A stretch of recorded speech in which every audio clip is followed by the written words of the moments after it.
Est-ce qu'on va vers le mandat unique des parlementaires? Voilà un échantillon peut-être représentatif de ce que nous diront les militants le 1er octobre. Des socialistes enthousiastes à l'ouverture de l'université d'été de La Rochelle, en annonçant la tenue d'une consultation nationale le 1er octobre prochain et en promettant un changement du PS de A à Z, Martine Aubry a redonné l'envie de se battre à certains militants qui l'avaient un peu perdu ces derniers temps. On n'aurait même pas espéré un tel discours de Martine Aubry, quoi. Elle a lancé une dynamique de renouveau. On voit dans les sessions où on a du mal à mobiliser les militants, et là c'est vrai que ça va nous redonner un dynamisme, ça va permettre aux militants de revenir travailler et de revenir faire du débat de fond et pas juste d'avoir l'impression en fait, de travailler au service des élus pour les campagnes.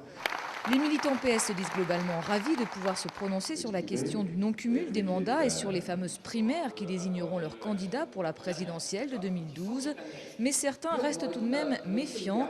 Pour les partisans de Ségolène Royal, l'élection à quelques voix près de Martine Aubry au poste de premier secrétaire du parti reste un souvenir douloureux.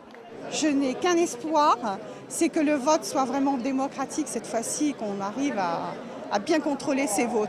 Si les votes ne sont pas contrôlés, j'aurai toujours des interrogations. Mais là, j'espère qu'une fois, mais pas deux. Voilà. Et une fois les décisions votées et bien votées, encore faudra-t-il qu'elles se concrétisent. À La Rochelle, Martine Aubry a séduit avec des mots, mais les mots qui ne restent que des mots, au PS, on connaît. Personnellement, moi j'ai l'impression qu'elle a pris la mesure de son poste de premier secrétaire national du Parti socialiste. Elle nous a donné une feuille de route. Voilà, maintenant il faudra passer aux actes. Après la cuisante défaite du PS aux européennes de juin dernier et les affrontements qui ont secoué le parti pendant l'été, les militants socialistes veulent croire que le pire est désormais derrière eux et que la rentrée sera placée sous le signe de l'apaisement à quelques mois des régionales qui s'annoncent délicates.